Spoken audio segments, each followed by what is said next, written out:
Absolutely. It's certainly very true. I believe that it's pain that teaches. I don't believe men especially can learn any way besides pain.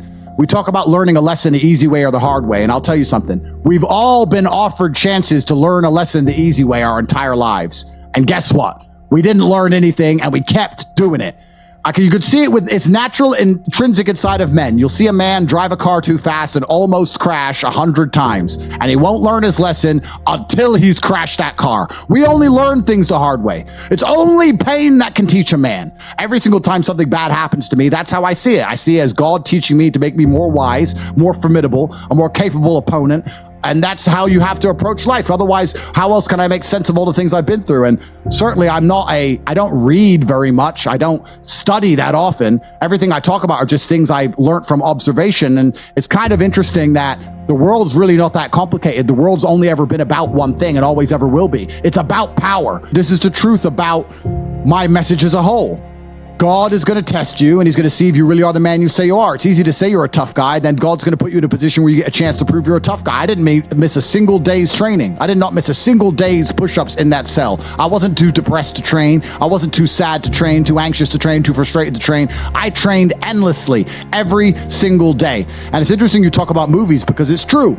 Every single hero in every single movie goes through adversity. There's never been a hero movie where all he does is win. No, to be a hero, you have to suffer. And this can be extrapolated out, not just about my life, but about all men out there. If you're suffering in some degree, even if you're a normal guy with a normal job and you're suffering at your job, or you've had your heart broken because your girl left you, or whatever, if you're suffering, that's part of your hero's journey.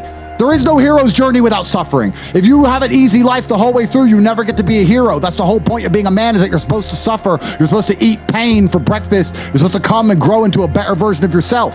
That's exactly what life's supposed to be about as a man. And another thing I want to say, when you mentioned that movie that popped to my head, I find it amazing that men will sit and watch movies about prisoners of war in Japan, or watch movies about men who go to war and risk their lives, or watch all these hero movies, and they have admiration for the hero, and they believe themselves to be some version of a hero, and then they're too afraid to say no to putting on a mask.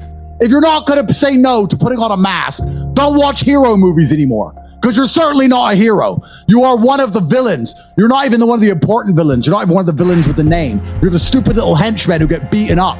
Those guys who are on screen for a flash of a second and die without consequence. Nobody even cares or mentions them again. Their family don't even get to give them a funeral. They're nobodies. You're a nobody villain. You're not even an important one. The important villains, we know their names. You're a number. You're not a name.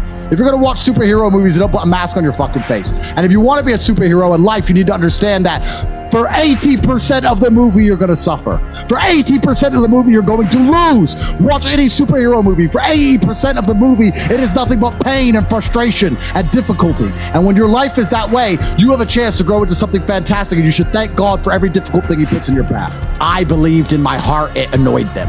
And I am a very stubborn man, because they wanted me to be sad and broken. But every time they saw me, I was sweating and training. And every single time they'd check, they saw nothing but a lion who refused to stop doing push-ups. And they didn't want to do push-ups. They were too lazy. They're sitting around. They're the guards. They're not doing anything. And every single time they checked me for weeks and weeks and weeks, all I did was train. And I found the motivation to do it by knowing that it bothered them that I refused to quit. I'm stubborn like that. And I don't even know if it's true.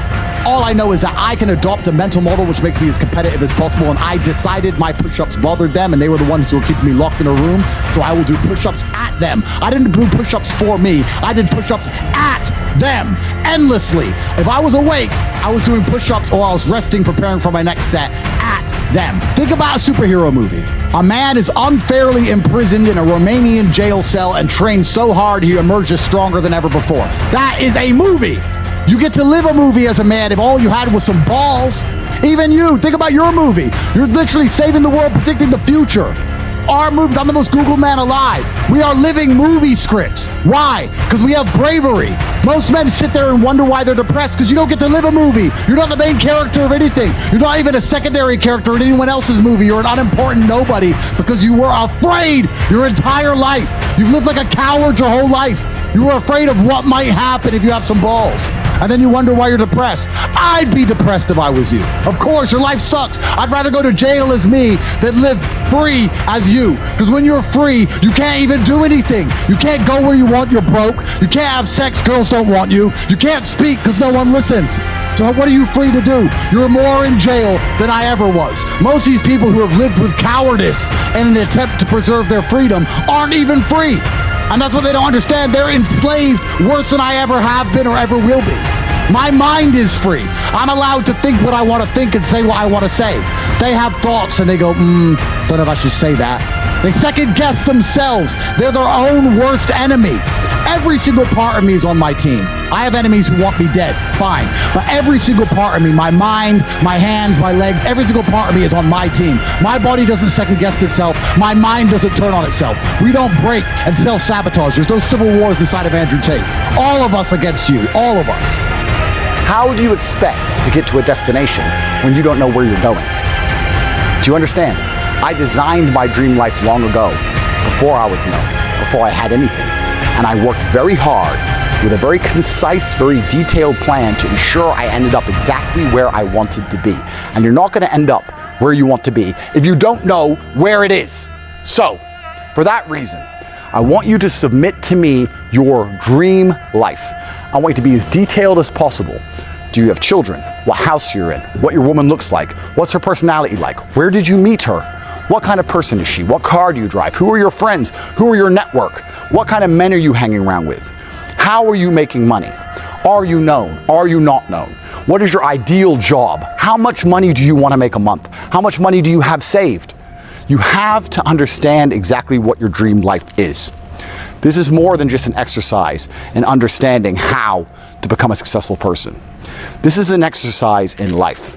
Without diligent planning, without concise, compendious plans, the chance of you achieving nearly anything is zero. So for that reason, I'm asking for you to submit to me your vision for a dream life.